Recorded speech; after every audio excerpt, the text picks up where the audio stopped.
Hi, Nina.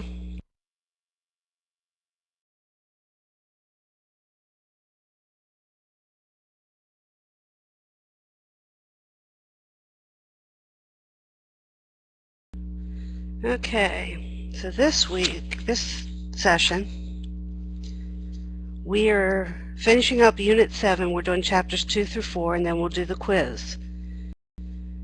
Next session is 8 October, which is Tuesday. We're going to start Unit 8 and do Chapter 1.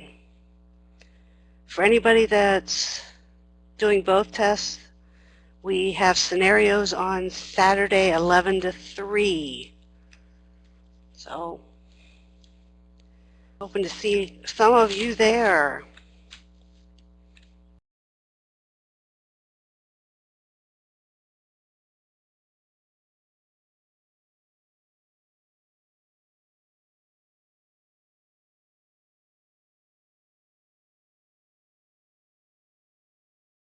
Okay, if you'll remember, Unit 7 was financial functions.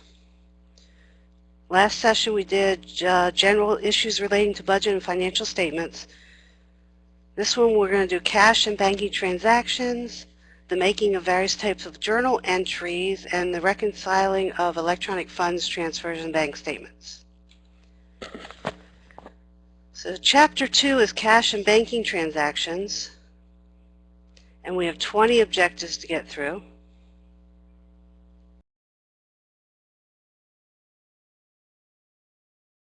Accounting for cash receipts and disbursements. Cash is the first asset listed on the balance sheet. Cash receipts must be kept accurate and current. Cash registers are used for business operations requiring numerous cash transactions. Cash receipts with carbon copies may be required in mail order cash situations. The cash receipts journal is kept by the assistant or bookkeeper. This journal shows the date and explanation of cash received, sales discounts given, and other accounts affected by the cash receipts. The person initially receiving or handling money does not keep the cash receipts journal or record cash transactions. This is a form of internal control, helping to reduce the possibility of fraud and dishonesty while one person receiving and journalizing cash receipts.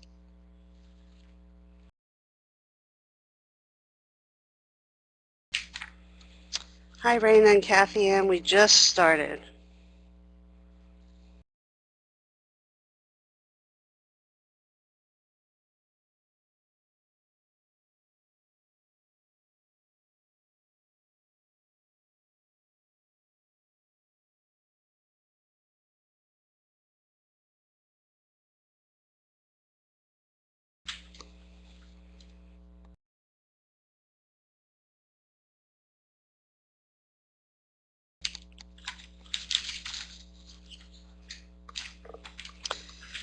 Okay. So the person, hi Doris, we just got started.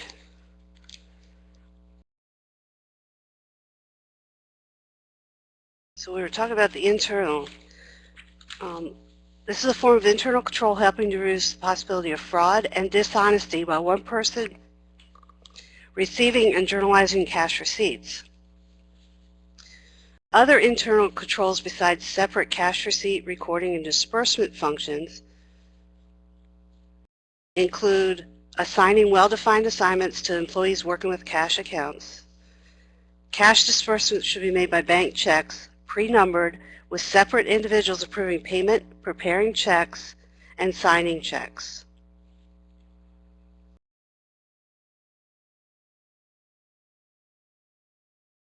Cash disbursements not made by check must be supported by a receipt or voucher.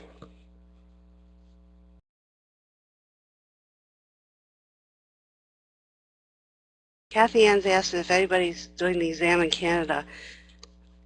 I got a couple of them, Kathy Ann. Remind me when we're done, I'll go look.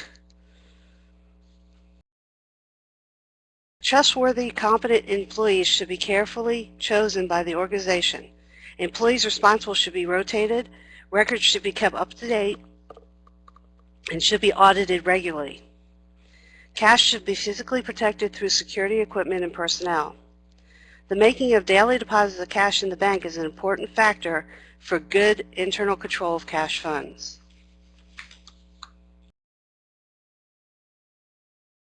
Cash over and short. In accounting for cash, at times the assistant or accountant may have an excess of funds or deficiency of funds in the account. The cash on hand and the receipts may disagree with each other for the following reasons. The employee handling cash may have failed to accept enough cash to cover the receipt amount. The employee may have returned a greater amount of change to the customer than was necessary. Too many cash funds for the required payments may have been accepted by the worker, or the cashier has been stealing funds.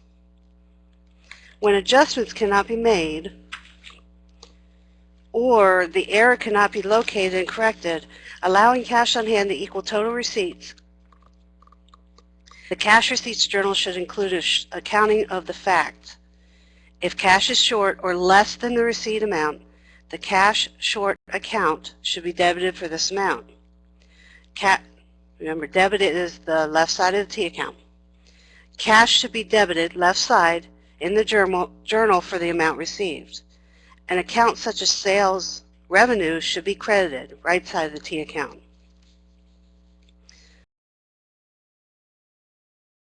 The sales credit will be equal to the cash and cash short accounts. If the cash taken in is more than the receipt total or over the receipted amount, cash over should be credited right side of the T account. Cash payments. A cash payment journal should be kept for cash disbursements. This journal lists daily disbursements of cash to various accounts, such as accounts payable, rent, freight in, and so forth. Cash is credited, right side of the T account. Cash is an asset and decreased by crediting.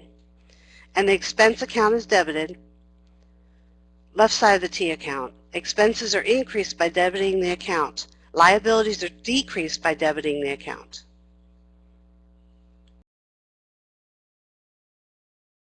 Cash and trade discounts. Certain discounts are given to customers making payments for goods and services. Trade discounts are given to purchasers of manufactured and wholesale goods. These discounts are prices lower than list price. The use of a tickler reminder file system is helpful in reminding the administrative professional when approved vouchers should be paid to take advantage of these discounts.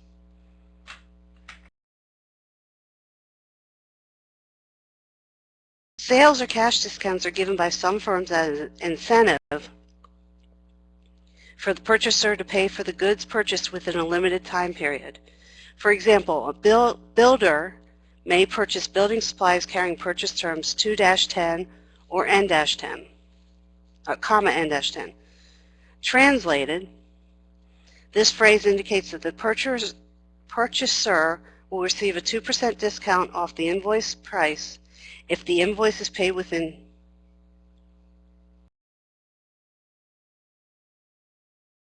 10 days of purchasing or billing.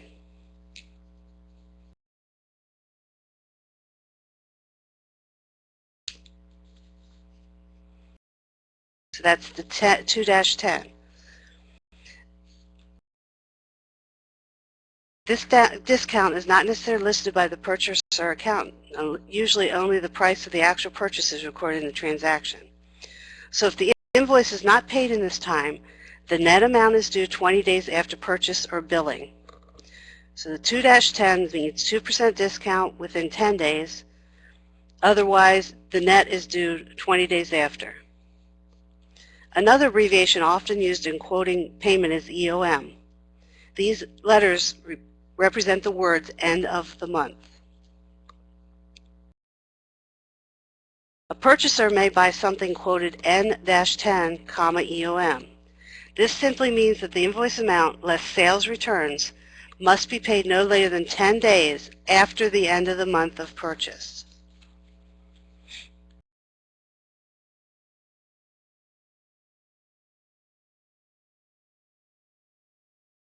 Impressed petty cash. Petty cash funds are established to provide money for small purchases without writing checks for each purchase. The impressed petty cash fund, although cash and coin is still used as the basis for the fund, allows petty cash to be fixed in its amount. The fund is established by check and replenished by check. The check is often made out in the amounts of $100, $500, $1,000 or more, depending on the size of the business. The petty cash account is debited, left side of the T account, in the cash disbursements journal, and bank cash is credited, right side of the T account, in the establishment of the impressed petty cash fund. Establishing, replenishing, and reconciling petty cash. The petty cash account is debited only when it is first established, or if it is increased any time thereafter. From that point on, petty cash will carry a constant balance, for example, $200. Expense accounts are debited, left side of the T account, when the fund is replenished, and the cash account is credited, right side of the T account. In reconciling petty cash, the administrative professional should take the cash amount on hand at the beginning of the period being reconciled and subtract the vouchers issued from that amount. The difference between the total cash figure and the vouchers issued should equal the petty cash account before the assistant replenishes the account. Not only should vouchers be issued and approved, and approval signatures required, but also a petty cash disbursement record should be maintained to keep careful records of petty cash disbursements. Negotiable instruments. Commercial paper is equivalent to a negotiable instrument. A negotiable instrument is a written document signed by the maker and payable to bearer or to the order of a person or entity on demand or at a certain time. A sum is specified in the document with no conditions attached.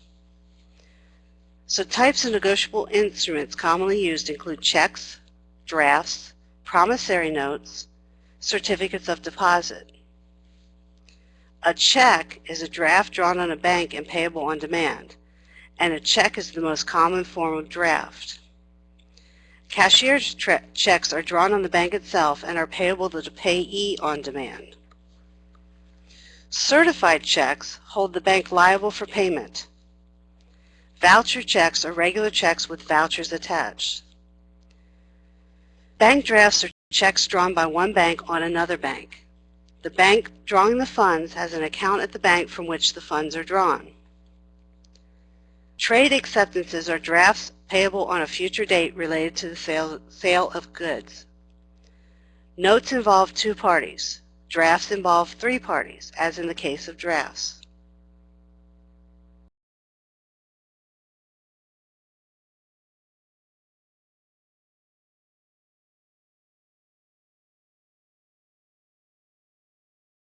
In the promissory note, a promise is made by the maker of the note to pay a certain amount to the payee.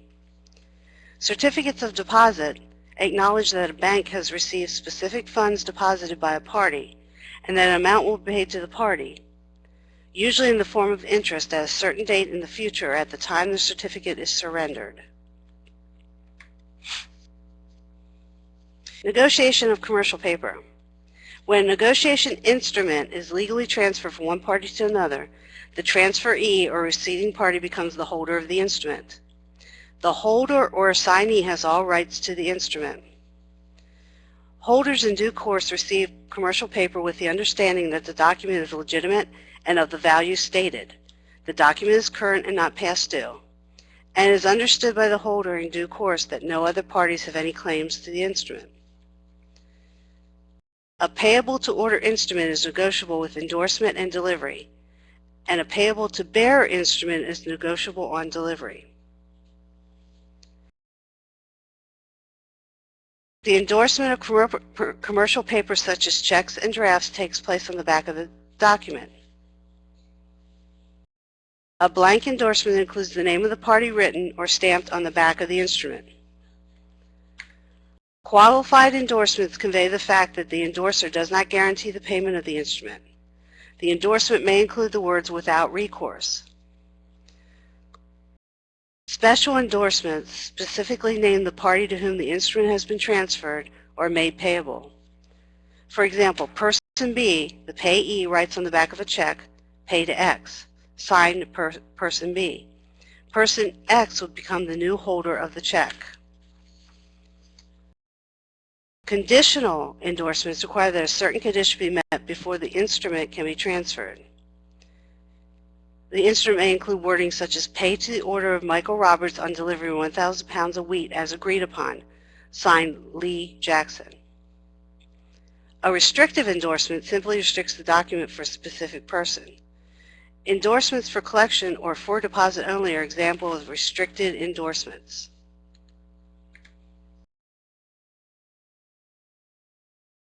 Commercial paper defenses. When an instrument is not honored, defenses can be raised by the instrument holder against ordinary holders and against all holders, including holders in due course. We will first consider defenses against ordinary holders. Breach of contract may also be used as a defense against an ordinary holder. If the holder of the instrument has not completed their part of the contractual relationship after the instrument is issued, the maker of the paper may sue for breach of contract. When one induces another to create a negotiable instrument, misrepresents the good or service, or engages in fraudulent activity, the maker of the instrument has legal recourse as well. This is also true in illegal transactions. The instrument must be completely filled out. Blank checks should never be issued. If for any reason the amount of payment portion of the commercial paper is not included, problems may later ensue if an improper amount is filled in. A third-party holder in due course would be able to retain the amount written on the document, and the maker would have no defense. In cases of non-delivery or when the instrument becomes lost or stolen and is obtained by another party, the maker has the defense of non-delivery. Fees cannot require the payment of an instrument.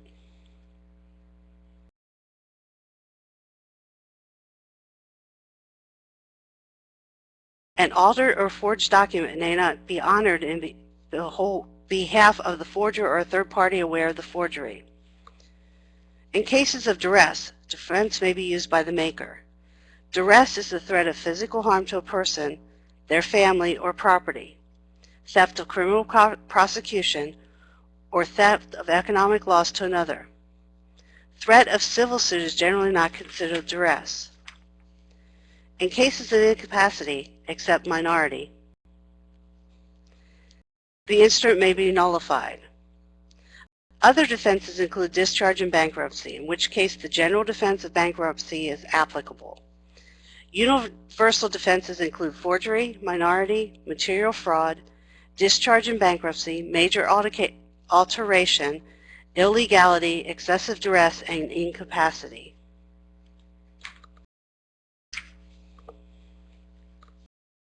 Money and banking. The main goal of national monetary and fiscal policy is to minimize both unemployment and inflation in the economy. Monetary policy, comprising money and credit policies, also promotes economic growth and stability. Fiscal policy deals with taxation and governmental expenses. Through fiscal emphasis and authority, the level of economic activity in the nation can be raised. Fiscal policy activities can help alleviate serious unemployment. Fiscal policy can promote economic stability through three main activities: taxation, borrowing, and printing money.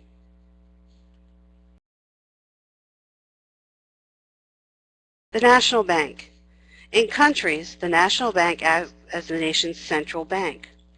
For example, the Bank of Canada Bank was first established by the Bank of Canada Act to create money in the form of notes and deposits, and to act as a lender of last resort.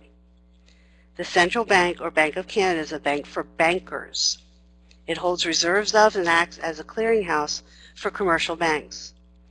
Later, the bank took on the role of monetary policymaker. The Bank of Canada and the Federal Reserve System of the United States fill similar roles. The Federal Reserve Board regulates the United States money supply that is not only made up of cash but also borrowed funds and demand deposits. The general policy of the Fed is to help stabilize the level of both economic activity and prices. Current figures for most of the federal monetary controls in the United States can be found in the Federal Reserve Bulletin. The Fed can directly and indirectly affect the monetary output in the U.S. economy through the following activities. The Fed holds member bank reserves, determining the percentage of bank assets that must be held in reserve by the Fed. The Fed collects and clears checks, provides money for general circulation, supervises its member banks. The Fed acts as the fiscal agent for the federal government. The Fed also sets discount rates, which affects how much money banks will borrow. This in turn affects the prime lending rate. The prime lending rate is the rate of interest banks charge their preferred customers. When this interest rate is high, customers will reduce the amount of dollars they borrow, hence reducing the number of borrowed dollars in the economy. When the discount rate is cut back from a higher to lower level, the amount of dollars borrowed will increase.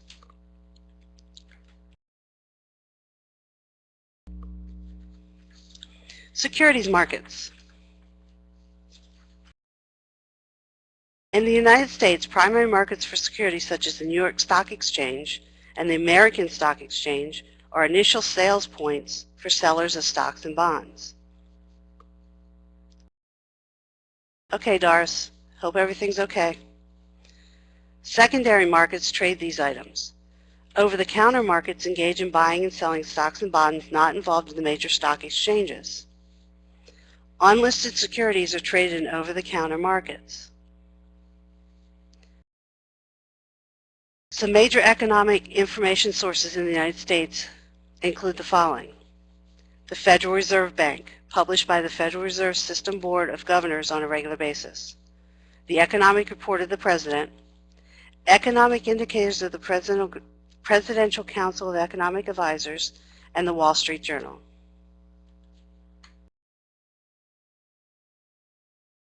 Recording of stock market transactions. The administrative professional may want to be familiar with procedures or recording stock market transactions and should know how this recording is interpreted. The Wall Street Journal lists major stock market transactions every working day. Every company name listed on the stock exchange is printed in alphabetical order on the stock market transactions page, along with a series of numbers following the company name. The U.S. Bureau of Labor Statistics regularly publishes a CPI, Consumer Price Index, and WPI, Wholesale Price Index. The Consumer Price Index shows changes in the price of a market basket of goods purchased by consumers. The Wholesale Price Index shows average price changes in a basket of goods purchased by producers.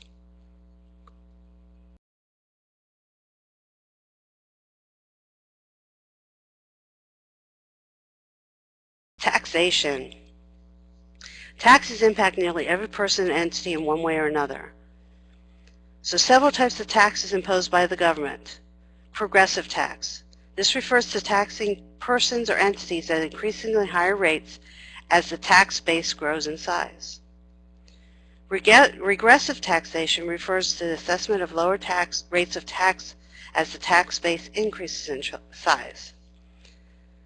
And proportional tax rates are constant regardless of the size of the tax base concerned.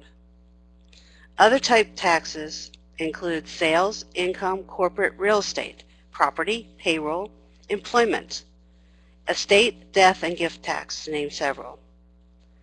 Sumptuary taxes are imposed on items such as liquor to increase the end purchase price of the goods and thereby discourage their use. Severance taxes are imposed on materials taken from the ground, such as minerals and other resources such as timbers. Excise taxes are established by the top level of the government. Excise taxes are taxes designed to cover governmental services provided to the users of products.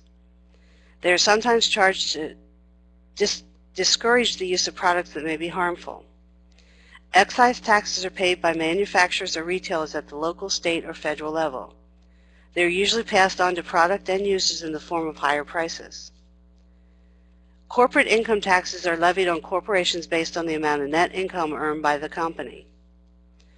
Current tax law and details are available from the Internal Revenue Service in the United States, the Department of National Revenue for Taxation, Revenue Canada, or the desired country's tax administration entity.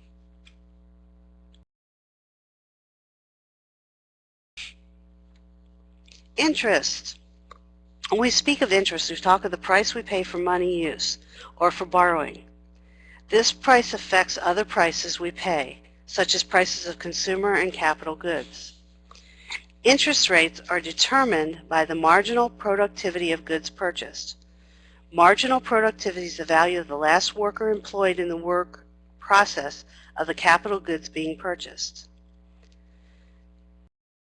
Interest is often stated as a rate of return rather than a certain sum, and it varies from one type of transaction to another. The interest rate exerts a powerful influence on the rate of economic growth in a free enterprise economy.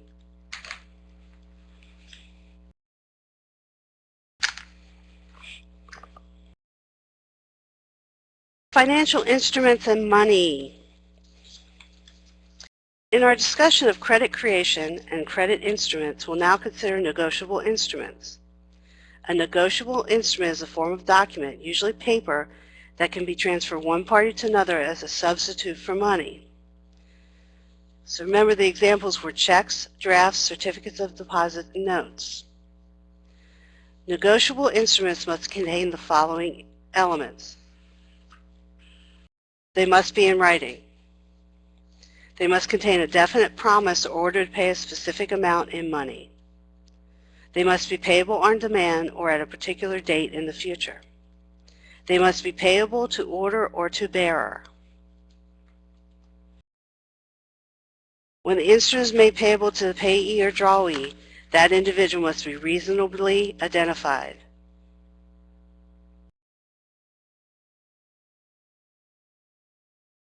Bank acceptances allow the borrower to receive funds only at the time they are actually needed by the borrower. Letters of credit are statements issued by banks indicating that the bank will accept drafts for a particular amount. Commercial drafts are instruments similar to promissory notes. They are originated by the individual receiving the funds. Commercial paper is equivalent to unsecured promissory notes. Well-known corporations sell commercial paper in the open market. Minimum denominations are generally $100,000, but face amounts as low as $10,000 are available.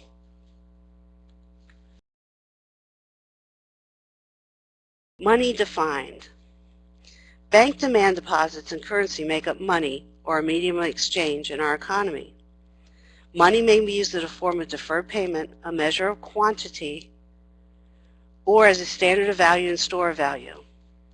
Gold has been used as an economic indicator for years.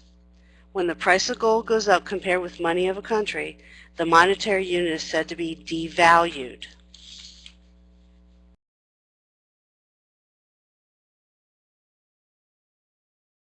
Financial institutions. A commercial bank is a financial institution that lends money, maintains checking accounts, and offers a number of other services to customers. Commercial banks are short-term lenders.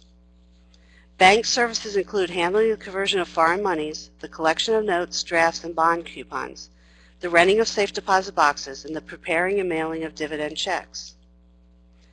Savings and other financial institutions are longer-term financial institutions, meaning that they deal in financing to be carried out over a period longer than 1 or 2 years duration.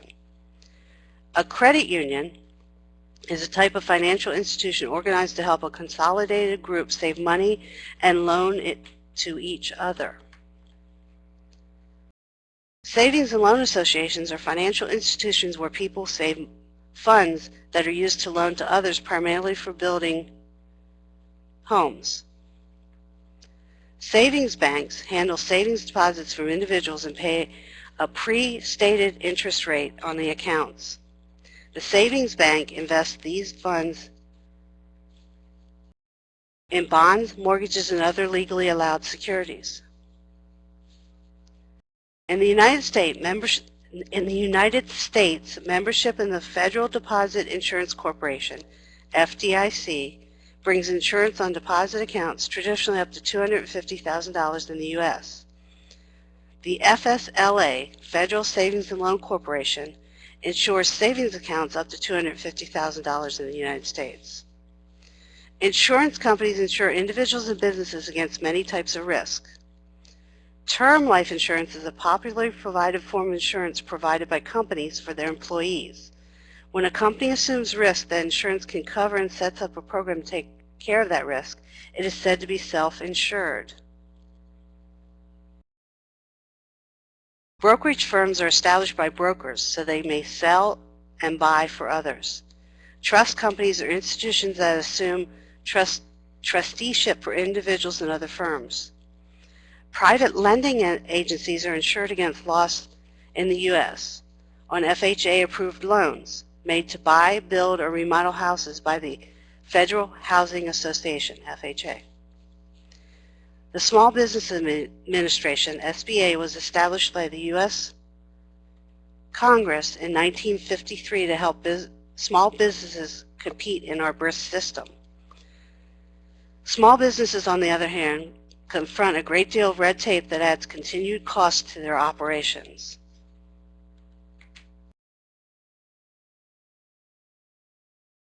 Securities and commodities.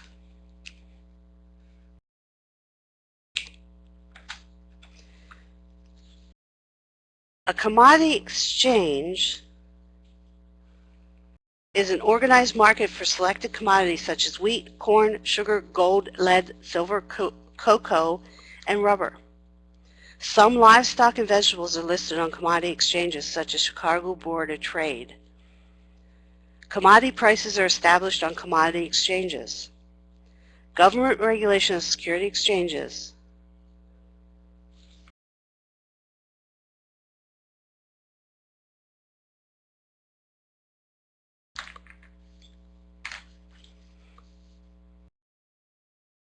Balance of payments. The balance of trade concept shows the difference between the money value of national imports and its exports of goods.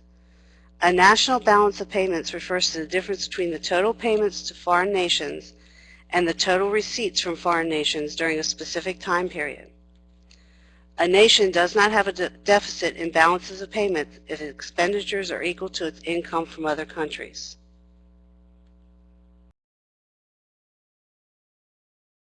Foreign exchange. Currency exchange rates impact financial transactions that cross international borders. A non-domestic rate is considered a foreign exchange rate, and the measure of one currency as compared to another is called the foreign currency rate.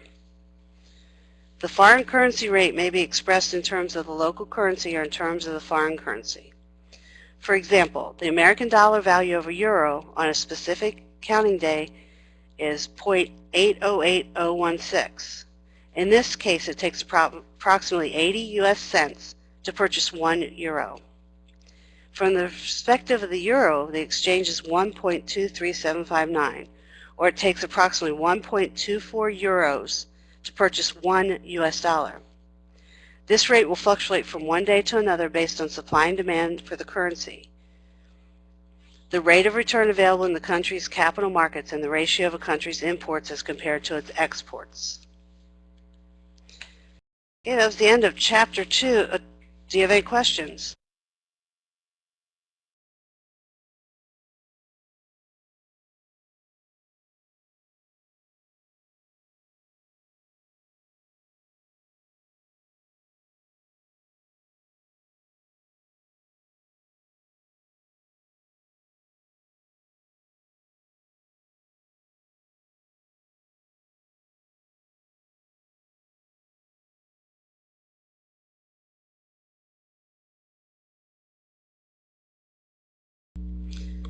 Okay, Chapter 3.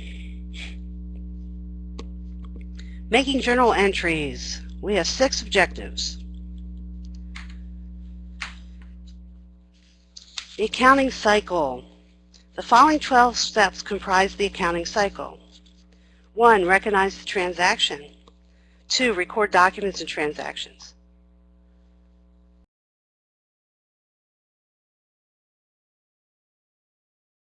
Okay, Angela, you need to know what minority means. Is that what you're asking?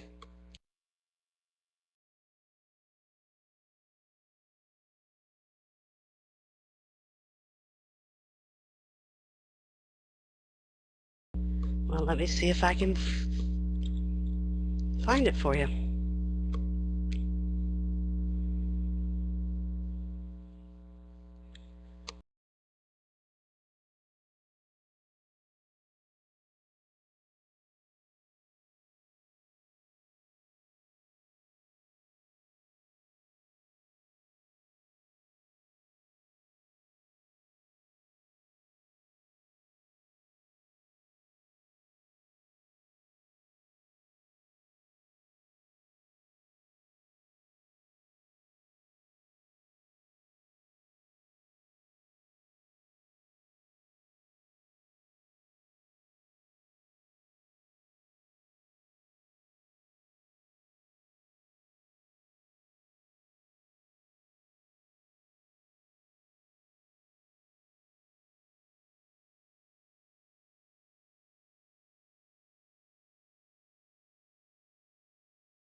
Give me 1 second.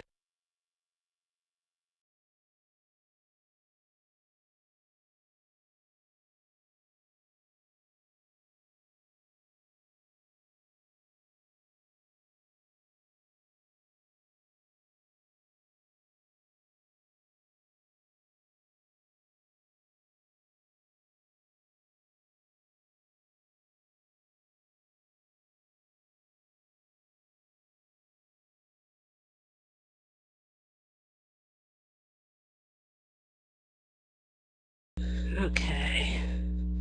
I'm not finding it. Let me...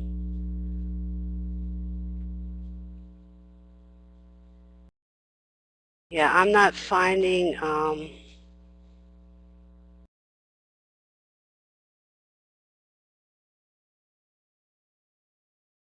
Oh, I know what it means. Minority means minors.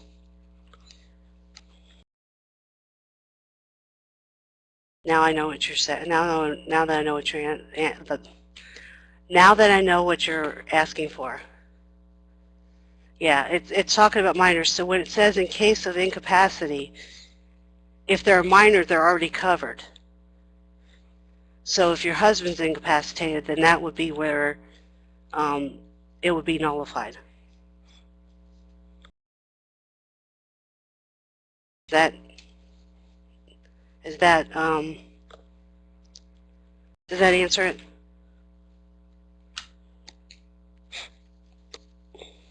Okay. So the accounting cycle. 1, you recognize the transaction. 2, you record documents and transactions. 3, you analyze the transactions. 4, you journalize the recorded transactions.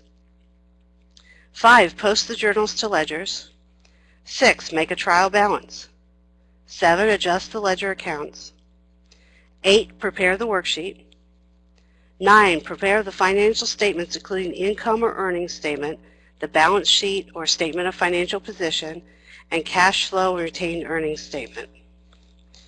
Number 10, journalize adjusting and closing entries and post adjusting and closing entries to the ledger. 11, balance and rule open accounts. And 12, make a post-closing trial balance. So each step in the accounting cycle will be explained in the following materials. So first, recognize the transaction. An original document should be used to verify every transaction. Initially, the firm must recognize and document the transaction. Second, record documents of transactions.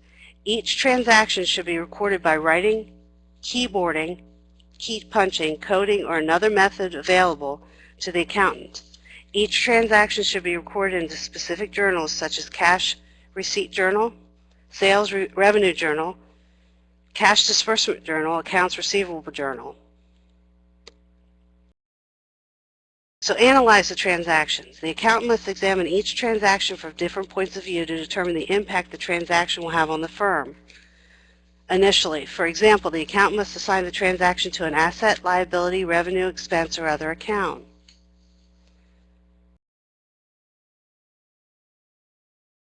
Journalize the recorded transactions. Journals are also known as records of original entry. Transactions should be recorded in journals by date of entry, titles of account are listed after the date, and then monetary amounts are placed in the appropriate debit or credit columns to show either an increase or decrease in the account balance.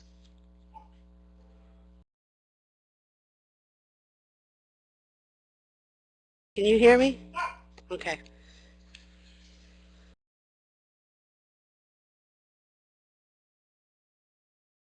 In the general journal, the debit amount in the transaction is listed first.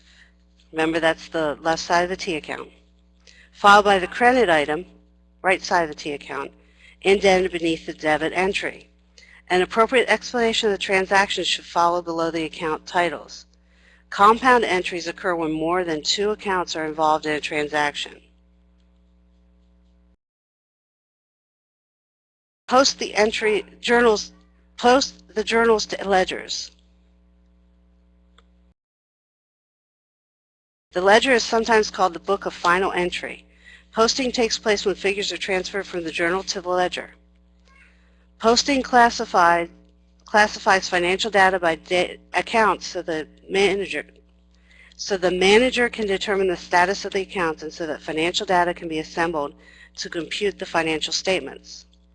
The following information is included with each posted transaction: the transaction date, the transaction amount, the reference page in the journal where the transaction is initially recorded.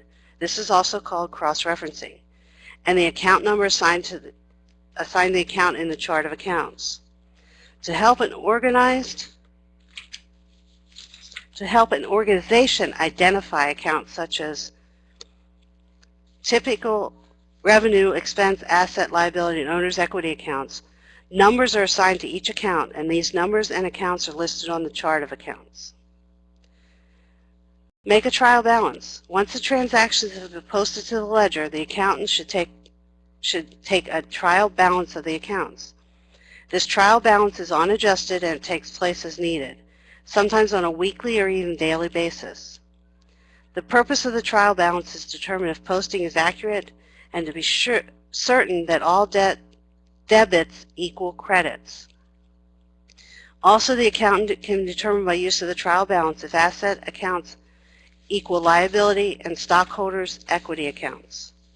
Asset and expense accounts will generally have debit balances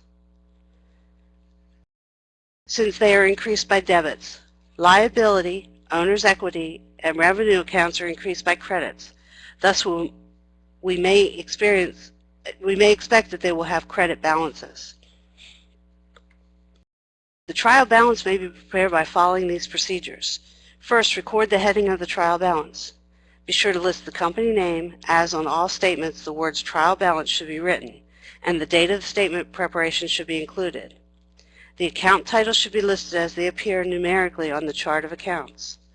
Their balances, whether debit or credit, should be listed alongside the account number in the appropriate debit or credit columns. Debits on the left, credits on the right. Finally, the columns should be added and totaled. The seventh step is the adjustment of the ledger accounts. Adjustments are made generally on the worksheet, which will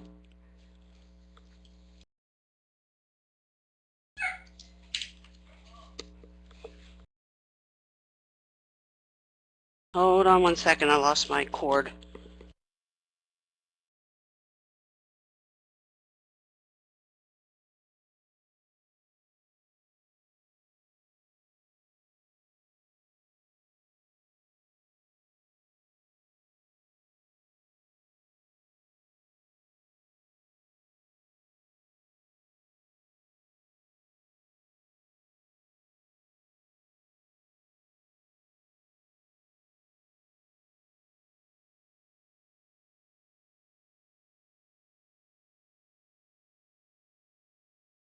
Sorry, I couldn't find my cord.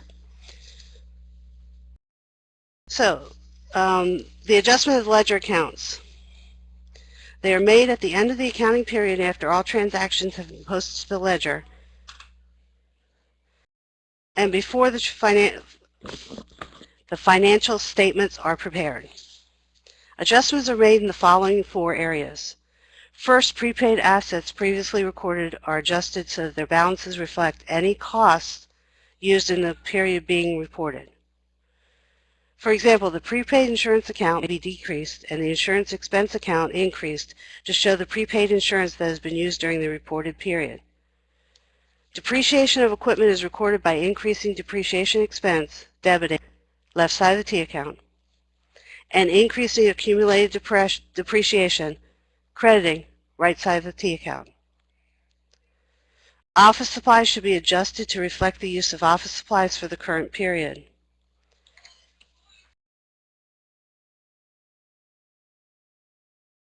When assets provide benefit to a company for more than 1 year, their costs are recorded in adjusting entries and are apportioned over 2 or more accounting periods. For example, depreciation expense, insurance expense, and supplies expense. The second ledger account adjustment is as follows. Revenue recorded previously should be assigned to the period in which the revenue is earned. For example, cash may have been paid in advance for a particular service before the service was performed. An adjustment must be made in the period in which the service was performed to show that the revenue has been earned. Originally, an asset account, cash was increased, and a liability account, unused service fees, was increased. The adjustment decreases liability, unearned service fees, and increases the revenue account, service fees. The accountant could also credit service revenue and later decrease this account and establish an unearned service liability account. A third type of ledger adjustment may reflect the expenses that have been accrued during the period but have not been paid. For example, wages may accrue but remain unpaid at the end of the period. To record this accrual, a wages expense account should be increased and a wages payable liability account should be increased. In the fourth type of adjustment of ledger accounts, revenue accrued during the period should be recorded in the adjustment process. To record labor fees, the accountant will increase accounts receivable and asset account and increase the labor fees revenue account. The 8th step is the preparation of the worksheet. The worksheet allows the accountant or administrative professional to check for arithmetic correctness of accounts, take an unadjusted trial balance of the accounts, make necessary adjustments, compute adjusted account figures for the income statement and balance sheet, and balance the columns for the income statement and balance sheet. The worksheet includes a heading, columns for the account descriptions, a trial balance heading, an adjustment heading, and income statement heading with debit and credit columns. The worksheet also includes balance sheet headings with debit and credit columns. Each statement area in the worksheet for equality of debits and credits is balanced when the worksheet is complete. The income statement columns, when the debit and credit columns are totaled, show after-tax net income or net loss, assuming there's a tax provisional account. The difference between the balance sheet debit and credit columns shows net income or net loss, assuming no dividends were paid. The accounts are grouped on the worksheet to facilitate simpler completion of both the income statement and the balance sheets. While the sheet helps facilitate the creation of the financial statements, it is not necessary. The financial statements may be created directly from the adjusted trial balance. Financial statement preparation is the ninth step.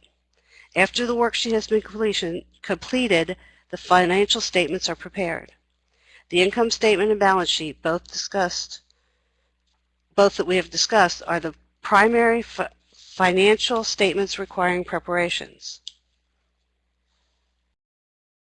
Other financial statements, including the retained earnings statement, the statement of changes in financial position, statement of cash flows, and related statements, are discussed a little bit later. And we discussed some last week, too.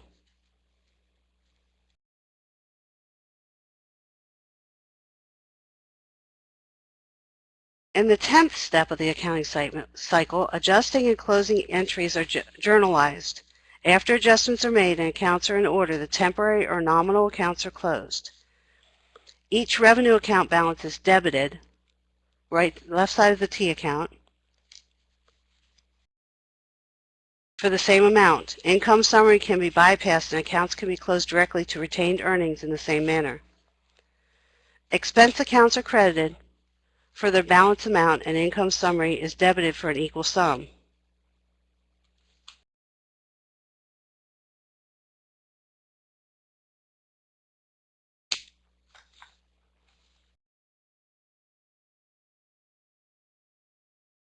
Now that expense and revenue accounts are closed to income summary, the balance sum between debits and credits in the income summary reveals net income or net loss.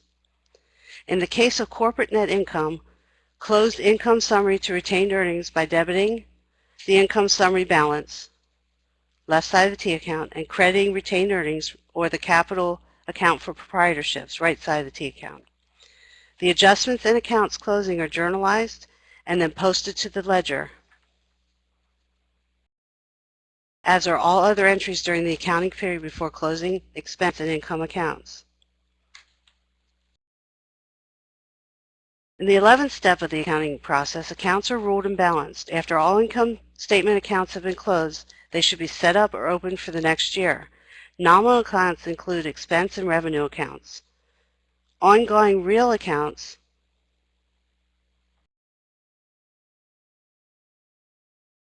such as asset and liability accounts are not affected by the closing and opening procedure. For real accounts, the balance carried over from a previous period is carried forward as the beginning balance in the subsequent year.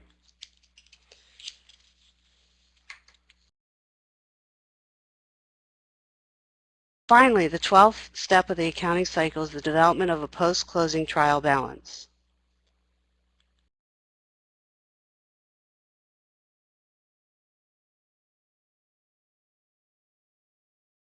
The post-closing trial balance lets the accountant check the equality of debits or credits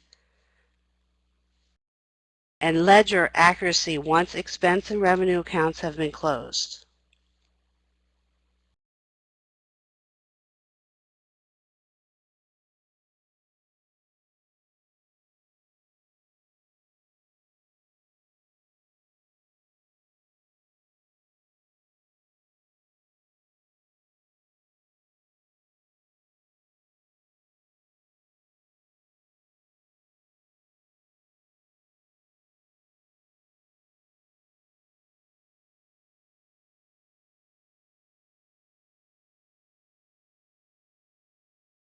Okay, here's an example of the worksheet we were talking about.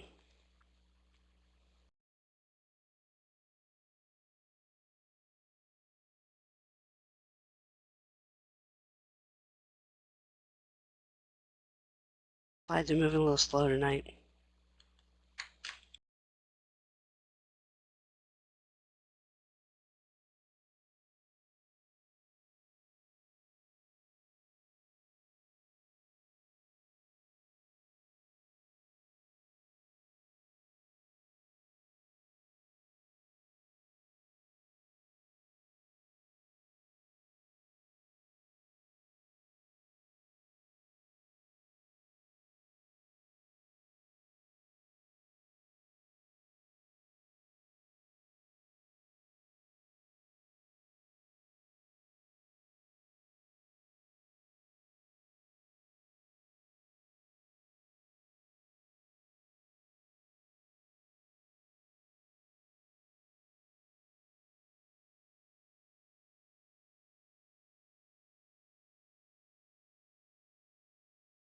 Okay, the post-closing trial balance is the last phase in the accounting cycle. As we have mentioned, the accounts and figures recorded at the beginning of the new period should agree with the accounts and figures on the end of period balance sheet. This is the case for all balance sheet accounts.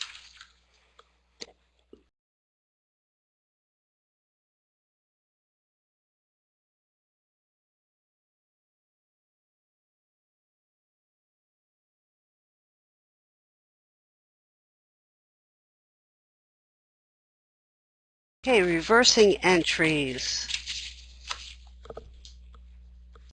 Once the accounting cycle is complete, the accountant has the option to reverse entries. These entries are specifically related to adjustments made in the previous period. Reversing entries are made only when they can simplify later accounting entries. They are made at the first of the accounting period. Thus, the accountant avoids showing accrued revenues and expenses in two accounting periods. As an example, accrued wages or salaries from the period may be reversed at the beginning of the new period. Wages payable is debited, left side of the T account, and wages expenses is credited, right side of the T account. Reverse the previous entry in setting up a situation where a simple recording of wages paid can take place later in the new period when payment takes place.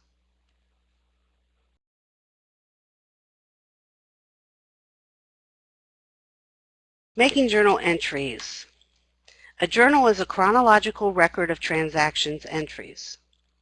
In order to properly record transactions in journals, one must understand the accounting double entry system and how T accounts or transaction accounts are used. In every transaction, debits must equal the credits, okay, in every transaction. So the debit is the left side of the T account, the credit is the right side of the T account. Asset accounts. Asset accounts increase by debits left side, decrease by credits right side. Liability accounts increase by credits right side, decrease by debits left side.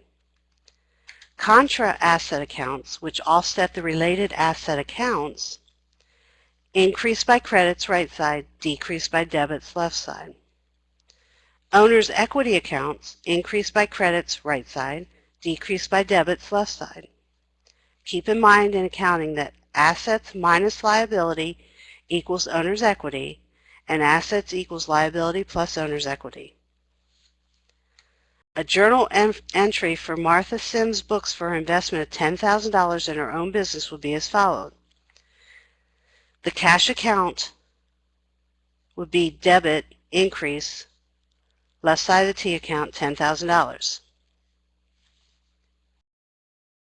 Owner's equity account, credit increase, $10,000, right side of the T account. To show the initial investment by owner Martha Sims. Journal entries are made in conjunction with specific source documents such as receipts, check stubs, or bank deposit slips. It is not efficient to record all transactions in a general journal containing all entries, but transactions are generally included in special journals such as purchases, cash receipts such as bank deposits, sales and accounts receivable reflecting sales invoices, inventory including purchase and sales inventories, accounts payable including purchase inventories, cash disbursements such as checks.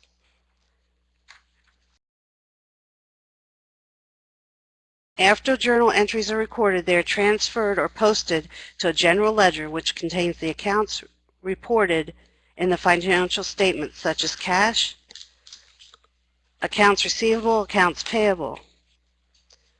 So for example, posting from sales journal to the general journal may be done on a monthly basis.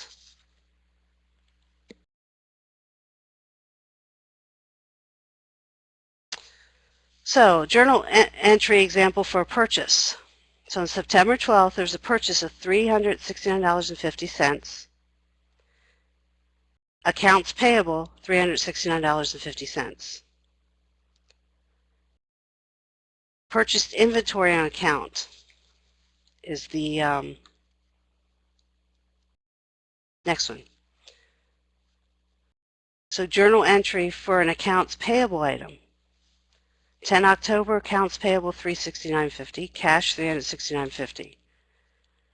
A payment on account, bank deposit.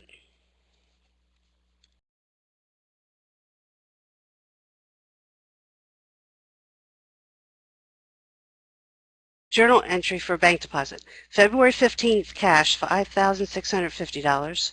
Deposits $5,650. This was recorded the February 15th bank deposit. November 10th, accounts receivable $350, revenue $350. To show receivable due from a customer, Smith. December 14th, cash $350, accounts receivable $350, to show collection of a receipt due from customer Smith. So August 10th, office supplies $239, accounts payable $239. Purchase office supplies payable in 30 days. So March 31st, net payroll payment $6,950.25. Cash $6,950.25 to show dispersion of payroll checks. So you can see how they both, the debit and the credit, have to be the same amount. They have to balance.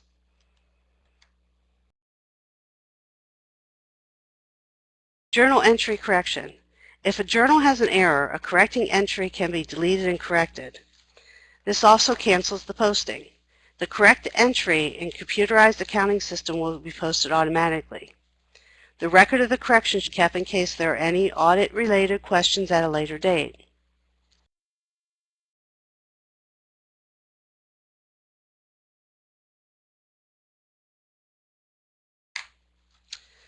So the incorrect entry was July 1st supplies 2,000, cash 2,000 for purchase supplies. It should have been July 3rd furniture 2,000, supplies 2,000 to correct the July 1st entry. A note on the journalizing of adjusting entries. Adjusting entries are a primary part of accrual-based accounting versus cash-based accounting. Adjusting entries are recorded in the journal when they are entered on the worksheet.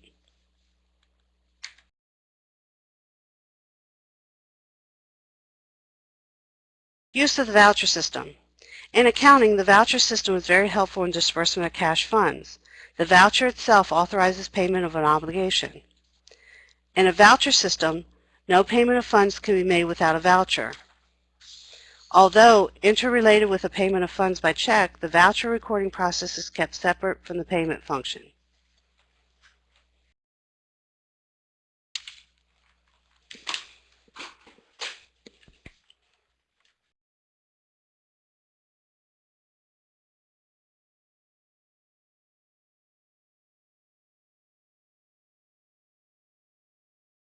A voucher system is a method of recording and handling accounts payable. Journals kept in the voucher system include the voucher register and the check register. A voucher register is similar to and replaces the purchases journal and cash disbursements journal in the standard accounts payable system of accounting. Vouchers are recorded in numeric order. When a voucher system is used, major entries in the check registry consist of a debit to vouchers payable and a credit to cash. The voucher register records the incurrence of liabilities to the firm. An accounts payable credit column records payments approved by vouchers. Liability accounts frequently referenced by the secretary are debited in the voucher registry. Unpaid approved vouchers are listed in a special register as are paid vouchers. Discounts should be taken when possible.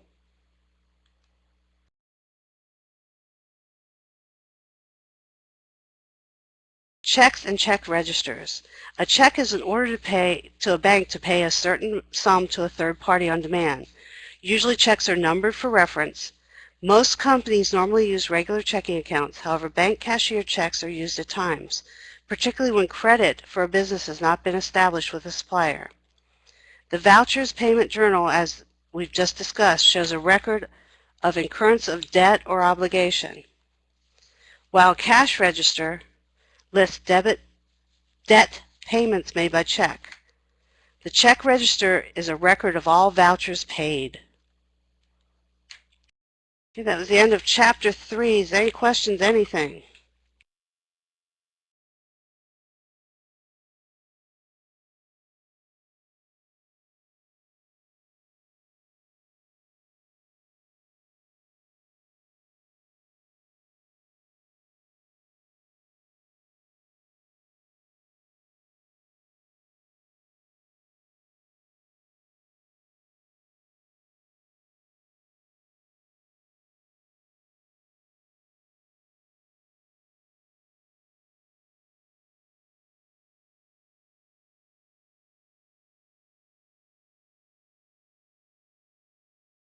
Okay, Chapter 4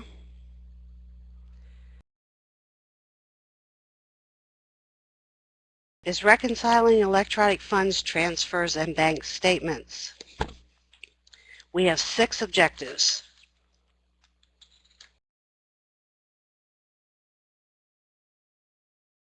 Bank statements and cash balance.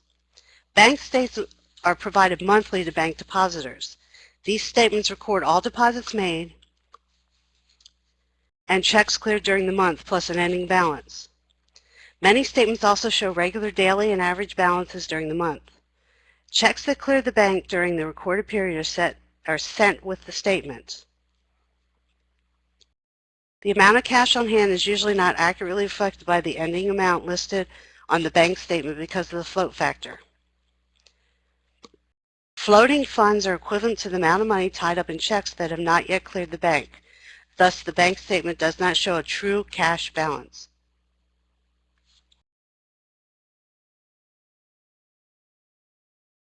Statement reconciliation and detection and correction of errors. The person responsible for the banking of a firm should be adept at reconciling bank statements and locating and correcting errors that occur in the process. The bank balance may be affected by the following: outstanding checks, deposits in transit, unrecorded credits to the account, service charges, bank errors, and accounting errors.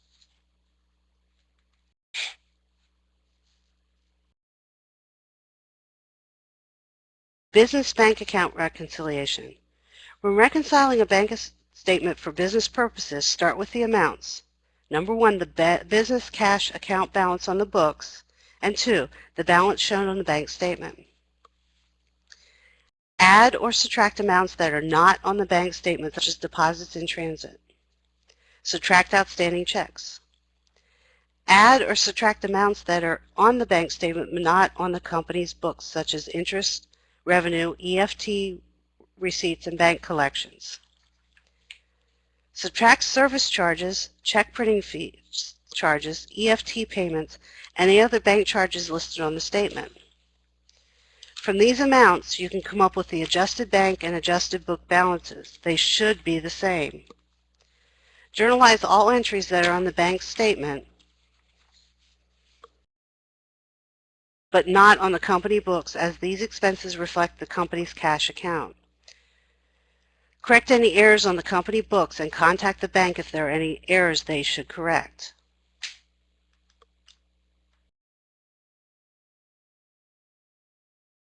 Personal bank account reconciliation. Personal bank reconciliations can be handled just like business account reconciliations, only you may not have recorded your entries into a computerized accounting system. Start out with your account balance and the balance shown on the bank statement. Outstanding checks are identified and totaled. Deposits in transit are determined. Unrecorded items from the bank statement, including insufficient funds or NSF checks, in addition to checks returned for other reasons. Credits to the account from notes collected, service charges, and the like are determined. Watch for EFT, electronic funds transferred. The bank may pay out or receive cash on the depositor's behalf in this form. They will be listed on the bank statement. In figuring the reconciled bank balance, the administrative professional first records the balance amount on the bank statement and adds deposits in transit, including bank errors. Next, outstanding checks are deducted from the account. This amount reveals an account adjusted total. Next, the accountant records the balance on the firm records and adds any credits from the bank to the account, such as interest revenue. From this total, service charges from the bank are deducted, and depositor errors are deducted or added to give the same adjusted balance as in the first step, adjusting the bank statement. Therefore, for the bank statement to be reconciled, the new adjusted total on the bank statement must be equal to the new adjusted total from the depositor checkbook register. Notify the bank if there are any errors that need to be corrected.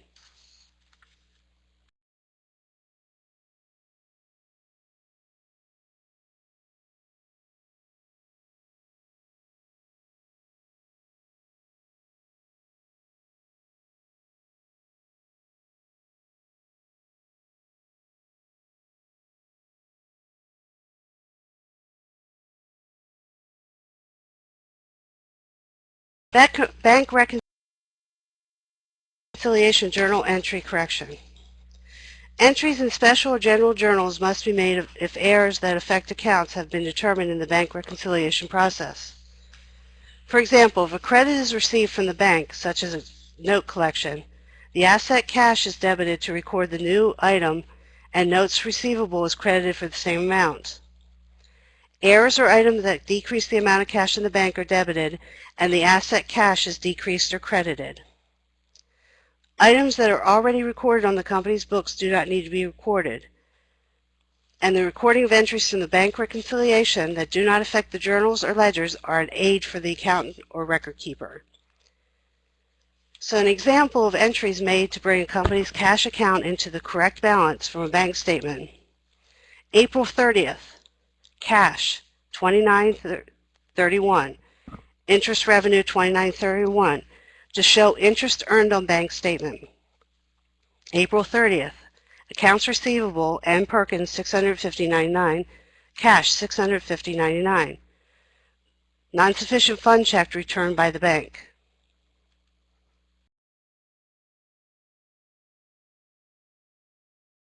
Locating and correcting errors. Sometimes errors are made because numbers are simply input incorrectly. In computerized accounting systems, errors will be apparent right away, but this is not necessarily the case when manual bookkeeping methods are used. If an error is too difficult to find, it may be necessary to accounting entries since the last trial balance was performed. Here are some basic issues to consider and look for when accounts don't balance.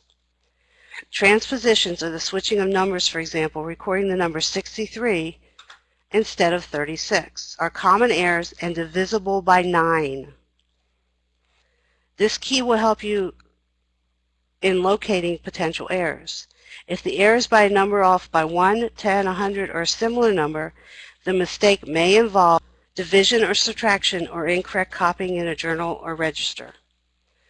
Other errors in accounting in general include debits and credits interchanged, amounts omitted, and numbers transposed. Translation occurs when the accountant slides figures to the right or left, for example, entering 200 as 20 or 2000. When errors are committed by either the accountant or the bank, each of these error types must be located so the statement balances properly. Number or transaction omission. Look for one or more amounts that may be missing that may add up to the difference between balances. Error of principal or commission. Look for an account that may have been incorrectly debited or credited. Original entry error. Watch for mistakes in amounts listed in the original entry. Perhaps an incorrect amount was listed inadvertently. Okay, that's the end of the presentation for tonight. Is there any questions, anything?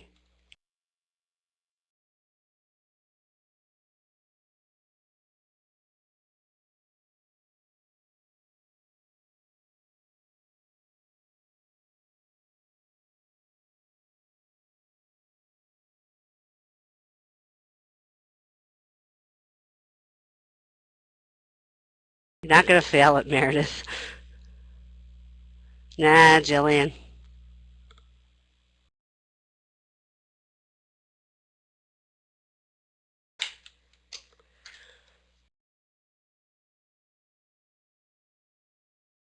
Okay, so the next thing, you'll be okay.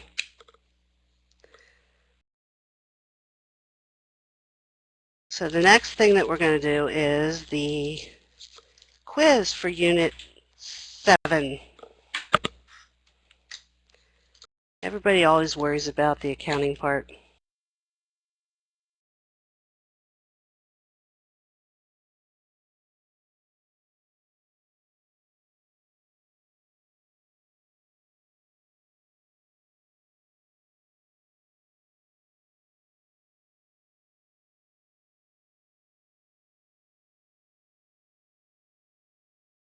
Okay, so number 1, which one of the following is most commonly used as a decision-making tool in all types of organizations?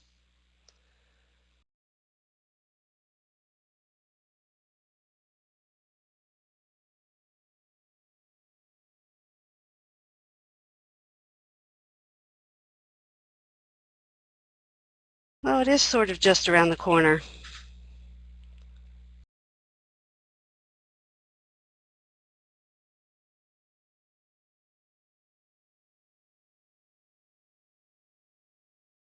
Okay, 1 is the correct answer. Number 2, the insurers of the large amounts of money in the United States are...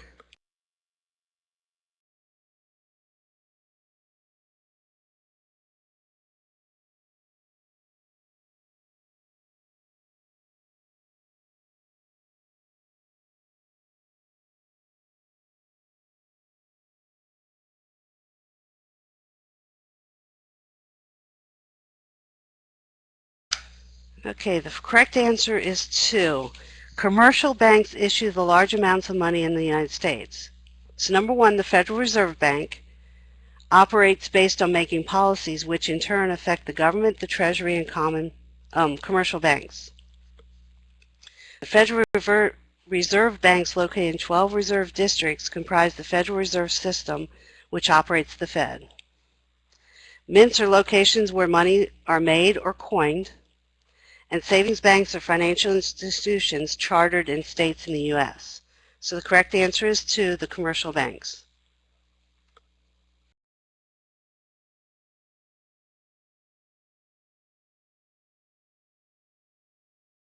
Number 3, the acquisition cost of a printing press purchased directly from the manufacturer and financed over a 5-year period is equivalent to which one of the following?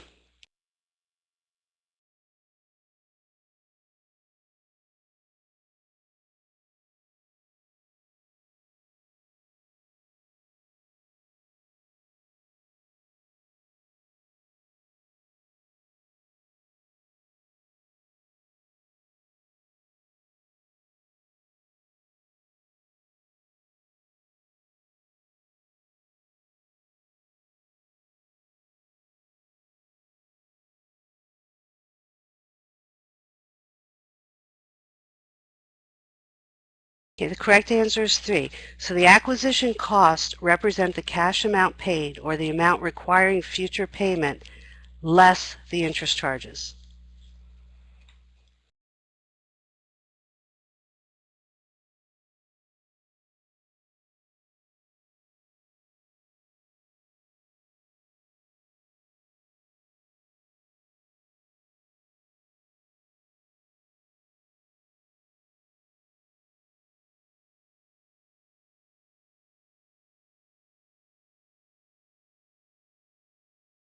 Number 4, deferred revenues in accounting.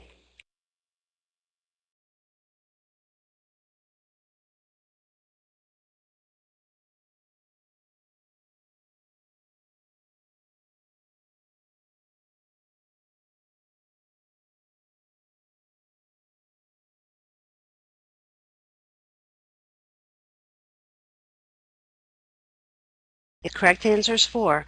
Deferred expenses are equivalent to prepaid expenses, which are current assets.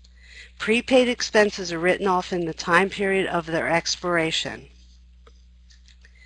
Deferred revenues represent revenues received in advance and are equivalent to unearned revenues. Unearned revenues are written off in the time period in which the revenue is earned.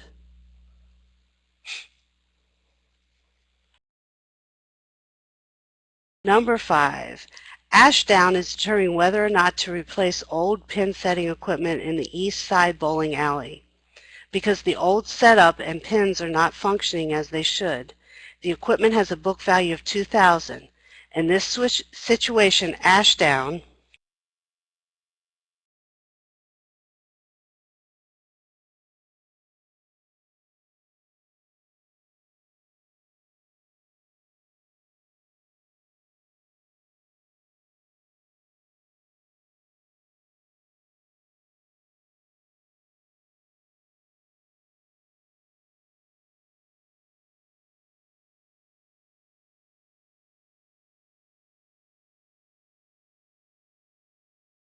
Okay, the correct answer is 2.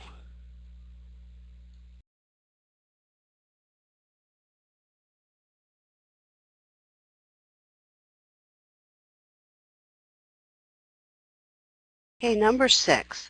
Accounts which offset related asset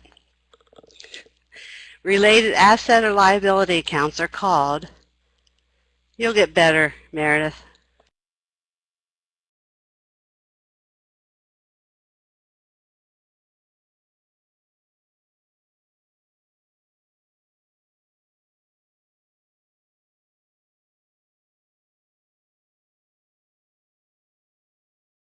Four is correct. Number 7, that's 2, Meredith. Which one of the following is correct?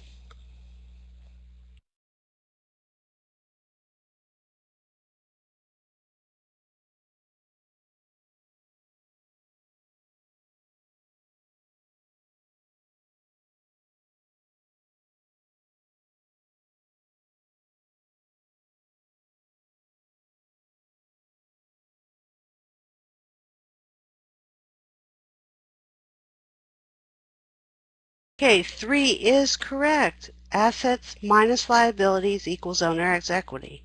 Remember, the equation is assets equals liabilities plus owner's equity. So however they phrase it.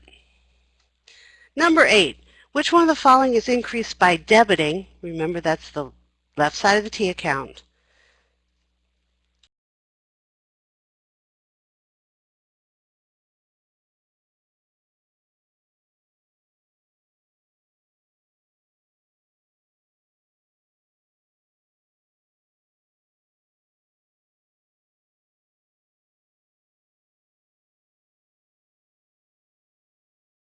Correct answer is,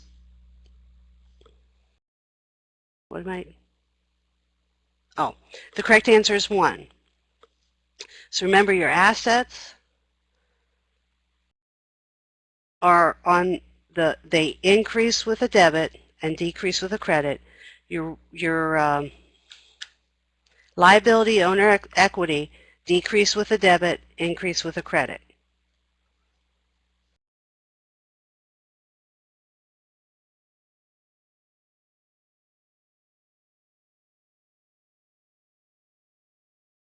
Number 9, in accounting, a general ledger is a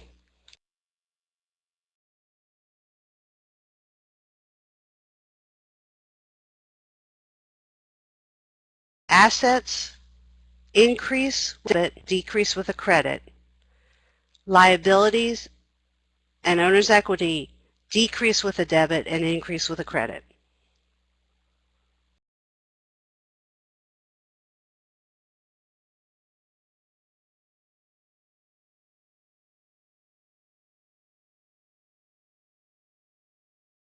Okay, the correct answer is 4. Number 10, the balance sheet performs a specific function in financial accounting.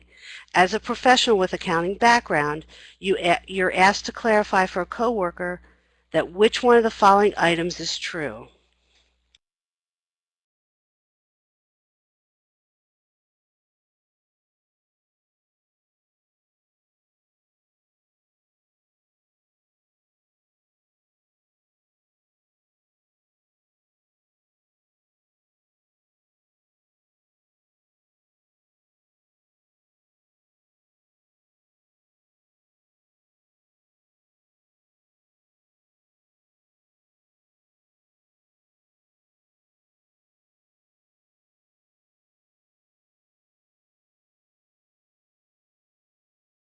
Okay, 4 is correct.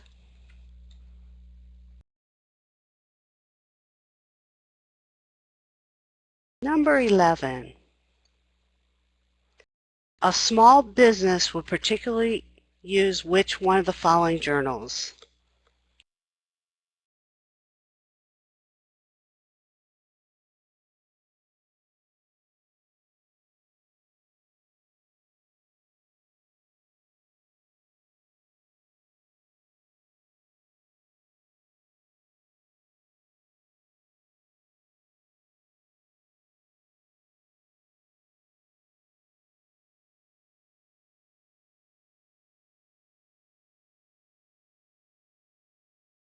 Okay, the correct answer is 3. Now, a small business could use any of the journals listed in the question, because any business can. But because of all the inclusion nature of the general journal, you would expect a small business to only use a general journal. Larger businesses break it all out. Smaller businesses generally use a general journal. Number 12, McFarland Company is on accounting cash basis. Which one of the following adjustments should be made at the ending of an accounting period in this firm?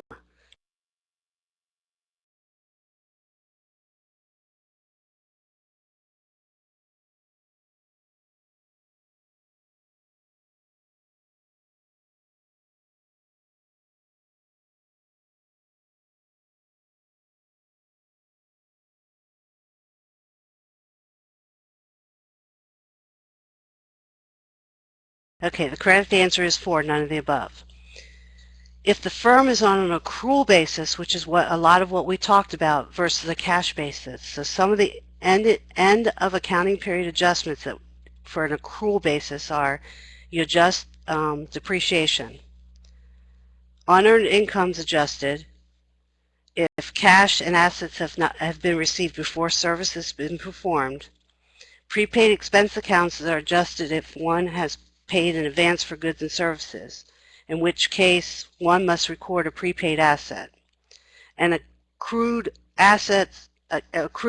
accounts receivable accounts are adjusted if one has performed services or made a sale yet has not yet collected cash. Remember, in a cash basis accounting, everything's done on cash, so there's nothing to adjust because everything's done. You get cash, you hand out cash. There's no writing checks, accounts payables. You don't have anything on account. It's all cash basis. So it would be none of the above.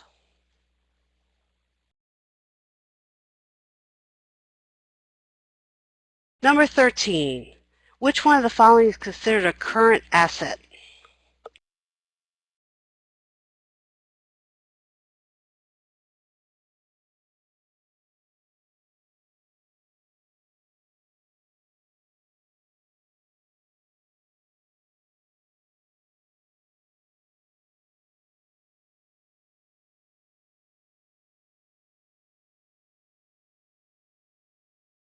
Okay, 4 is correct.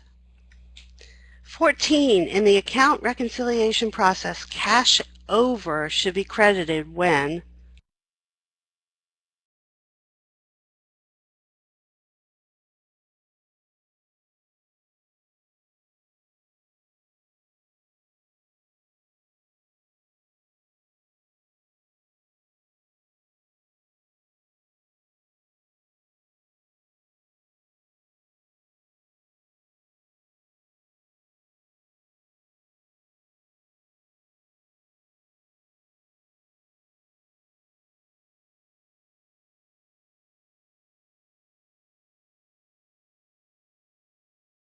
Okay, 2 is correct.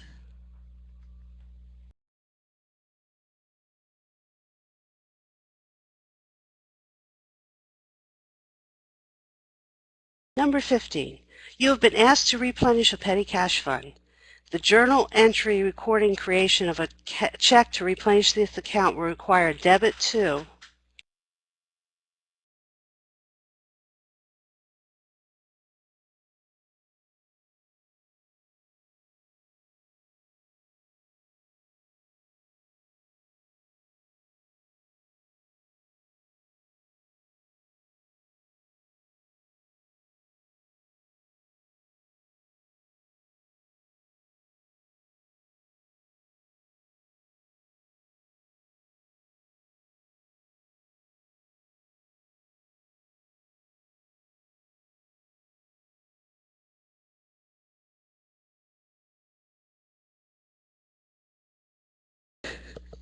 What's that for, Meredith?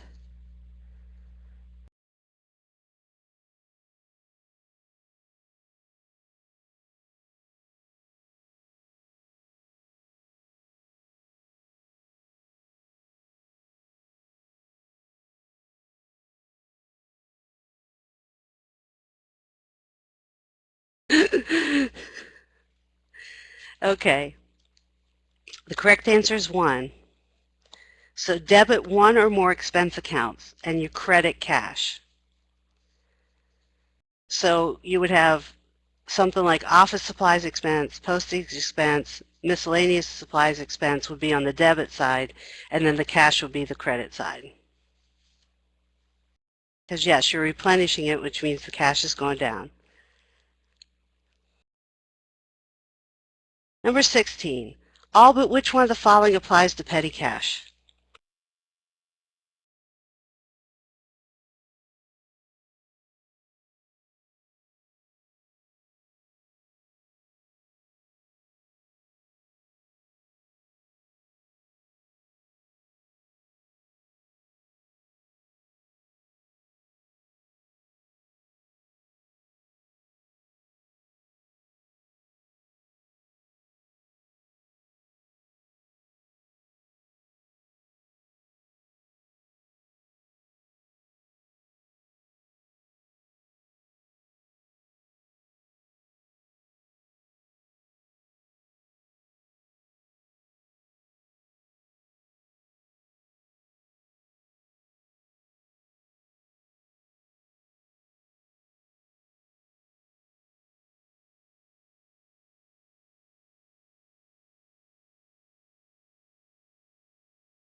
Okay, the correct answer is 2. The petty cash balance, account balance, should always be replenished to the amount of the original balance in the fund, unless a decision has been made to increase or decrease the petty cash fund balance.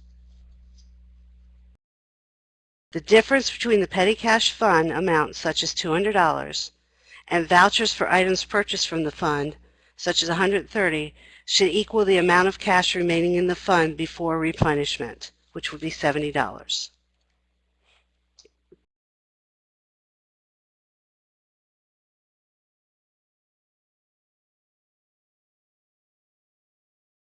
Number 17, an accountant, Nash, was preparing her bank reconciliation for last month. While going through the records, Nash noted a discrepancy between the amount listed in the bank records and the amount in the cash payments journal. The payment amount was listed as $100 more in the cash payments journal. In order to best correct this error, Nash should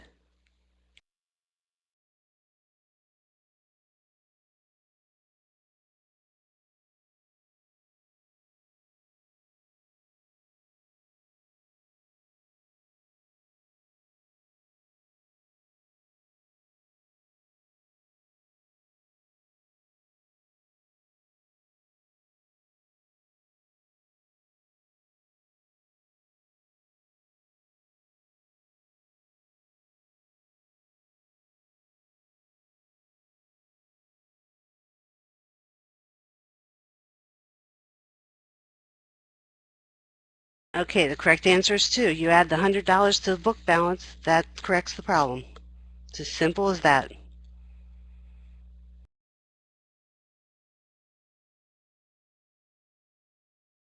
Number 18. 2/10 net 30 refers to a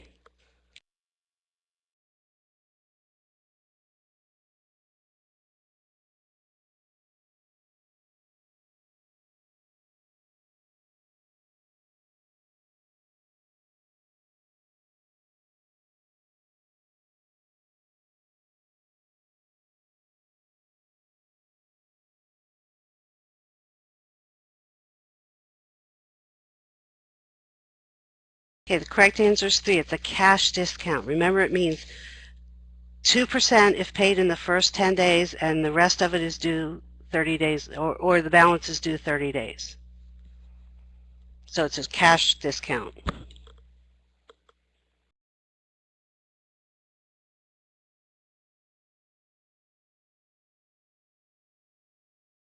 Number 19.